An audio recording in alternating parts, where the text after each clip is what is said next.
Sixth example है A B parallel C D, A B parallel C D parallel E, A B C D दे parallel है, C D E F दे parallel, मतलब कुल मिला के तीनों साइड है कि आपस में पैरेलल। बी ई एफ कितना देता है 55, बी ई एफ ए वाला एंगल कितना देता है 55। अपने एक्स वाई जेड की वैल्यू फाइंड करो। पहली गल देखो, हुन ध्यान नाल देखो ए वाला लाइन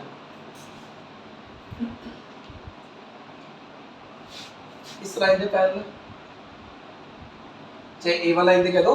ए ट्रांसवर्सल है, चाहे ए वाला लाइन दे कह दो कोई दिक्कत नहीं है। ए वाला लाइन ते ए वाला लाइन पैरेलल है, ए ट्रांसवर्सल है,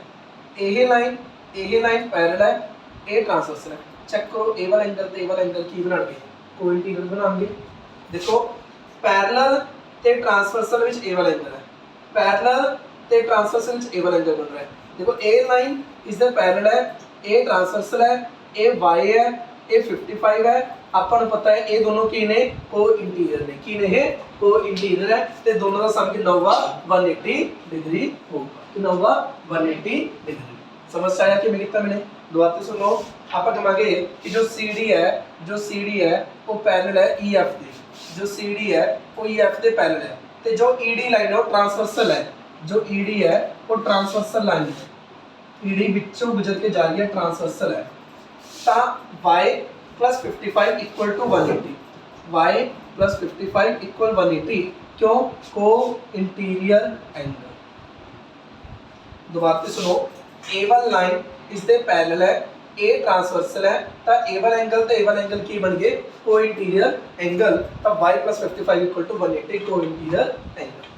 तो अब y equal to कितना आ गया 180 minus 55, ता y equal to कितना आ गया, माइनस कर दो 125। पहले इसको सारा क्लियर है यार, समझ है। A1 line is the parallel है, A ट्रांसवर्सल है, A1 एंगल ते A1 एंगल दोनों आपस की बन गए को इंटीरियर, y plus 55 equal 180 को इंटीरियर, 55 माइनस टेक ना गया 120। हुन A1 line is the parallel है, A ट्रांसवर्सल है, A1 एंगल ते A1 एंगल आपस इक्वल होंगे, कोरोस्पोंडिंग एंगल। ध्यान देखो A लाइन ते A लाइन पैरेलल है, A ट्रांसवर्सल है, ता A वाला एंगल ते A वाला एंगल की होंगे आपस में कोरोस्पोंडिंग एंगल। क्यों होंगे कोरोस्पोंडिंग? वैसे सी ਇਹਦੇ ਉੱਪਰ ਹੈ ਤੇ ਇਹਦੇ ਉੱਪਰ ਉਹ ਦੋਨੋਂ ਆਪਸ ਵਿੱਚ ਕੀ ਬਣਾਉਂਦੇ ਨੇ, ਕੋਰਸਪੋਂਡਿੰਗ ਐਂਗਲ ਬਣਾਉਂਦੇ ਤੇ ਦੋਨੋਂ ਆਪਸ ਵਿੱਚ ਕਿੰਨੇ ਨੇ ਇਕੁਅਲ ਹੁੰਦੇ ਨੇ। ਇਹ ਚੀਜ਼ ਆਪਾਂ ਡਿਸਕਸ ਕੀਤੀ ਸੀ। ਇਹ ਵਾਲਾ ਐਂਗਲ ਤੇ ਇਹ ਵਾਲਾ ਐਂਗਲ ਕੀ ਬਣਾਣਗੇ, ਕੋਰਸਪੋਂਡਿੰਗ। ਉਹੀ ਆਪਾਂ ਨੇ ਲਿਖਿਆ ਕਿ AB CD ਦੇ ਪੈਰਲਲ ਹੈ, ਜੋ AB ਹੈ ਉਹ CD ਦੇ ਪੈਰਲਲ ਹੈ ਤੇ BD ਵਿੱਚ ਟ੍ਰਾਂਸਵਰਸਲ ਹੈ, BD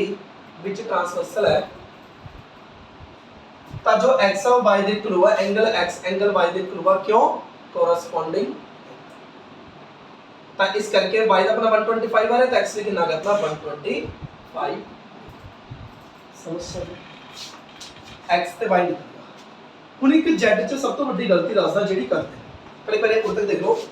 ਇਹ 55 ਹੈ, ਇਹ y ਹੈ, ਇਹ ਦੋਨੋਂ ਸਮ ਹੋਆ 180 ਡਿਗਰੀ ਕੋਇਨਸੀਡੈਂਟ ਐਂਗਲ। ਇਹ y ਹੈ, ਇਹ x ਹੈ, ਇਹ ਦੋਨੋਂ ਹੋਣਗੇ ਕੋਰਸਪੋंडिंग ਐਂਗਲ। ਇਹ 125 ਵੀ ਕਿੰਨਾ ਦਾ 125 ਪੂਰੇ ਤੱਕ ਦੱਸੋ ਕਲੀਅਰ ਹੈ। ਹੁਣ ਅਗਲੇ ਮਿਸਟੇਕਸ ਹੋ, ਕਈ ਜਣੇ ਕੀ ਕਰਦੇ ਨੇ, कहेंगे ए वाला एंगल ते ए वाला एंगल, ए वाला एंगल ते ए वाला एंगल अल्टरनेट हो गए। ये दोनों अल्टरनेट नहीं होते। ਇਹਦੇ ਚ ਮਿਸਟੇਕ ਕੀ ਹੁੰਦੀ ਹੈ, ए वाला एंगल ते ए वाला एंगल ਨੂੰ ਅਲਟਰਨੇਟ ਕਹਿ ਦਿੰਦੇ ਨੇ, ਜਦਕਿ ਇਹ ਦੋਨੋਂ ਅਲਟਰਨੇਟ ਨਹੀਂ ਹੈਗੇ। ਕਿਉਂ ਨਹੀਂ ਹੈਗੇ ਅਲਟਰਨੇਟ? ਸੁਣੋ,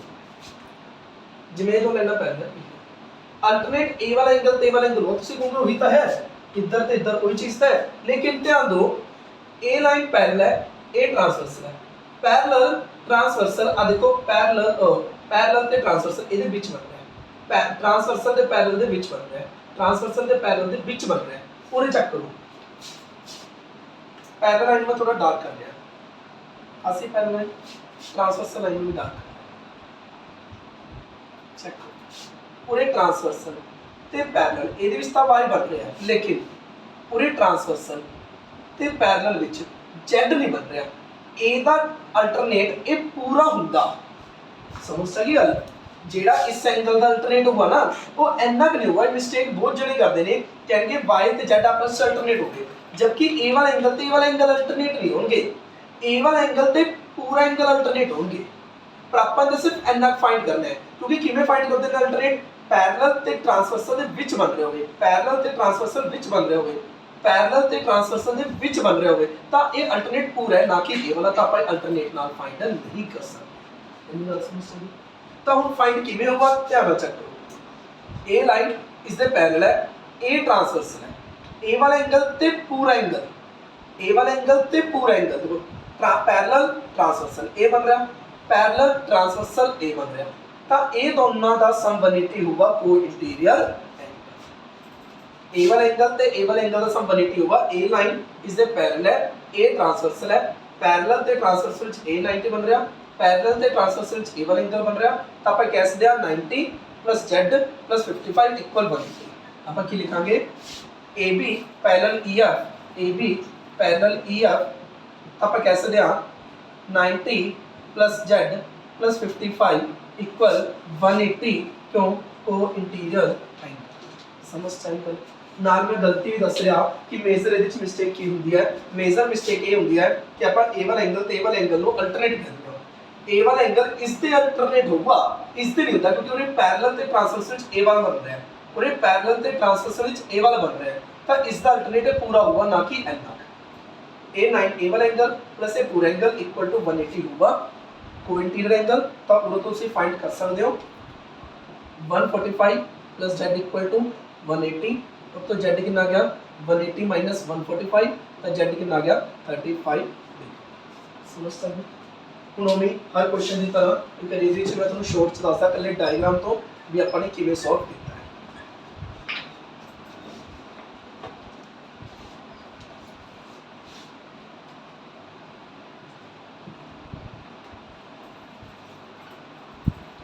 ये x है ये y है ये 55 है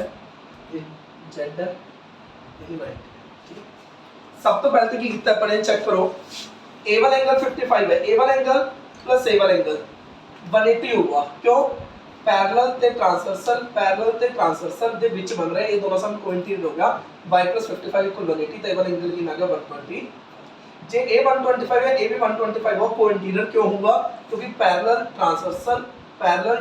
ਦੇ ਵਿੱਚ ਬਣ ਰਿਹਾ ਇਹ ਦੋਨੋਂ ਚੈੱਕ ਕਰ ਲਓ a ऊपर है a ऊपर है दोनों आपस में जुड़ के कोइंटीरियर एंगल ਤੇ a भी निकल गया a भी निकल गया a कितने कटिया a वाला एंगल प्लस a वाला एंगल 180 होगा कोइंटीरियर एंगल a वाला एंगल प्लस a वाला एंगल कोइंटीरियर होगा 180 होगा cointerior angle a 90 plus z plus 55 का 180 होते हुए कितना आ गया 35 डिग्री पूरे एग्जांपल से समझाओ करना a वाला एंगल तो a वाला एंगल आ गया a वाला एंगल तो a वाला आ गया तो इस दी हेल्प नाल a वाला a वाला बस कुछ नहीं a line a they parallel है a ट्रांसवर्सल है a वाला एंगल तो a वाला एंगल कोरेस्पोंडिंग होता है a लाइन इधर पैरेलल हो गए a ट्रांसवर्सल हो गए a वाला एंगल तो a वाला एंगल क्यों कोरेस्पोंडिंग तब दिस a वाला एंगल तो a वाला एंगल समझ इस एग्जांपल्स का करो 6.2 ਦਾ ਫਸਟ ਕੁਐਸਚਨ ਹੈ ਤੁਹਾਨੂੰ y ਰੇਸ਼ੋ ਜਦ ਦਿੱਤੀ ਹੈ 3:7 ਤਾਂ ਆਪਾਂ y ਮੰਨ ਲੈਣੇ ਉਹਦੇ ਵੀ ਇੱਕ ਮੇਜਰ ਮਿਸਟੇਕ ਸੁਣੋ y ਮੰਨ ਲੈਂਦੇ ਨੇ 3x ਤੇ z ਮੰਨ ਲੈਂਦੇ 7x ਜਿਵੇਂ ਆਪਾਂ ਰੇਸ਼ੋ ਚ ਆਪਣਾ ਫਲੋ ਬਣਿਆ ਹੋਇਆ ਆਪਾਂ x ਮੰਨ ਲੈਂਦੇ ਆ ਕਿ y ਨੂੰ ਮੰਨ ਲੈਂਦੇ ਆ 3x z ਨੂੰ ਮੰਨ ਲੈਂਦੇ 7x ਇੱਕ ਗਲਤੀ ਹੋ ਚੁੱਕੀ ਕਿਉਂ ਗਲਤੀ ਹੋ ਚੁੱਕੀ ਕਿਉਂਕਿ x ਪ੍ਰੈਜ਼ੈਂਟ ਹੈ ਤਾਂ ਤੁਸੀਂ ਇਹਨੂੰ 3x ਤੇ 7x ਨਹੀਂ ਮੰਨ ਸਕਦੇ ਤੁਸੀਂ ਹੋਰ ਕੁਝ ਮੰਨ ਲਓ ਲਾਈਕ ਅਸ ਕੁਝ ਮੰਨ ਲਓ 3a ਤੇ 7 और इन्हों 3x ਤੇ 7x ਨਾਮ ਦਿਓ ਵੈਸੇ ਆਪਾਂ ਜਨਰਲੀ ਰੇਸ਼ੋ ਵਾਲੇ ਚਾਹੇ ਮੰਨਦੇ ਹਾਂ ਕੋਈ ਦੋ ਨੰਬਰ ਆਪਾਂ ਨੂੰ ਰੇਸ਼ੋਸ ਦਿੱਤੇ ਹੋਣ ਆਪਾਂ ਕੀ ਮੰਨ ਲੈਣੇ ਕਿ 3x ਮੰਨ ਲੈਣੇ ਕਿ ਮੰਨ ਲੈਣਾ 7x लेकिन उन्हें x प्रेजेंट है ਤਾਂ ਉਰੇ x ਨਾ ਮੰਨਿਓ ਕੁਝ ਹੋਰ ਮੰਨ ਲਓ a b c d e f ਬਹੁਤ a b c p ਆਪਣੇ ਕੋਲ ਕੁਝ ਮਰਜ਼ੀ ਮੰਨ ਲਓ ਤਾਂ ਆਪਾਂ ਕੀ ਮੰਨ ਲਿਆ 3a ਤੇ 7 ਉਹ ਤਾਂ ਓਕੇ ਆਪਾਂ ਨੂੰ y ਰੇਸ਼ੋ ਜੜ ਦਿੱਤਾ 3:7 एक y एक ਨਾ ਗਿਆ 3a एक ਨਾ ਗਿਆ 7 ਹੁਣ ਅਗਰ ਇਹ 3a ਹੈ ਤਾਂ a ਵਾਲਾ ਐਂਗਲ ਵੀ ਕਿੰਨਾ ਹੋਊਗਾ 3a वर्टिकली पोस्ट एंगल अगर यही एंगल 3a है तो a एंगल भी कितना होगा 3a वर्टिकली पोस्ट एंगल तो ये दोनों एंगल मिलके की बन गए co-interior angle 3a + 7 = 180 co-interior angle 3a + 7 = 180 को इंटीरियर एंगल इनको कोई भी नाम वगैरह देके एक्सप्लेन कर दो दोबारा सुन लो ਤੁਹਾਨੂੰ ਕੀਤਾ ਸੀ y z 3:7 ਦਿੱਤਾ ਹੈ y एंगल मान लिया अपने 3a z मान लिया अपने 7 अगर ये 3a है a भी 3 होगा वर्टिकली पोस्ट एंगल अगर ये 3a है a 7a है ये दोनों की बना रहे हैं को इंटीरियर एंगल बना रहे थे दोनों सम 180 हुआ को इंटीरियर एंगल समझ आया तो और तो 3a ਤੇ 7 कितना हो गया 10a इक्वल टू 180 और तो a ਦੀ ਵੈਲਿਊ ਕਿੰਨੀ ਆ ਗਈ 180 upon 10 a ਦੀ ਵੈਲਿਊ ਕਿੰਨੀ ਆ ਗਈ 80 मतलब जो y एंगल है वो कितना आ गया 54 ਜਿਹੜਾ a ਆ ਗਿਆ ਕਿੰਨਾ ਆ ਗਿਆ 126 ठीक है ਤਾਂ ਆਪਣਾ ਜਿਹੜਾ y एंगल है ਜਿਹੜਾ y है वो कितना आ गया 54 ਤੇ ਜਿਹੜਾ z है वो कितना आ गया अपना 126 ਹੁਣ ਕਿਵੇਂ a ਦੀ ਵੈਲਿਊ 18 ਆ ਗਈ और एज वैल्यू 18 पर 3 18 54 7 18 126 ਹੁਣ y ਤੇ z ਦੀ ਵੈਲਿਊ ਹੈ ਹੁਣ ਆਪਾਂ x ਦੀ ਵੈਲਿਊ ਫਾਈਂਡ ਕਰਨੀ ਹੈ ਹੁਣ x ਦੀ ਵੈਲਿਊ ਫਾਈਂਡ ਕਰਨ ਵਾਸਤੇ ਆਪਣੇ ਕੋਲ ਦੋ ਮੈਥਡ ਹੈ ਜਾਂ ਤਾਂ ਤੁਸੀਂ ਇਹਦੇ ਨਾਲ ਕੋ ਇੰਟੀਰੀਅਰ ਕਰ ਦੋ ਇਹ ਦੋਨਾਂ ਦਾ 180 हुआ ਜਾਂ ਤੁਸੀਂ ਇਹ ਲਾਈਨ ਤੇ ਇਹ ਲਾਈਨ ਪੈਰਲਲ ਕਹਿ ਕੇ ਇਹ ਟ੍ਰਾਂਸਵਰਸਲ ਕਹਿ ਕੇ ए वाला एंगल ते वाला एंगल की बन जाएंगे अल्टरनेट इंटीरियर तो अगर ये 126 से भी कितना दो 126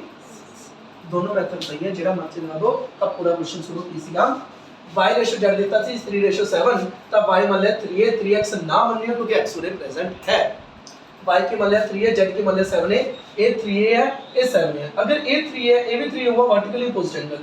a 3a है a 7a है 3a ਤੇ 7a कितना हो गया 10a 10 equal to 180 a equal to कितना आ गया 80 a 18 आ गया वाला एंगल आ गया वाला एंगल आ गया x फाइंड करना है या तो इधर को इंटीरियर कर दो या फिर ये दोनों अल्टरनेट एंगल कर दो समझ रहा है रिपीट कर लो ओके तो डायग्राम तो आपके दास देना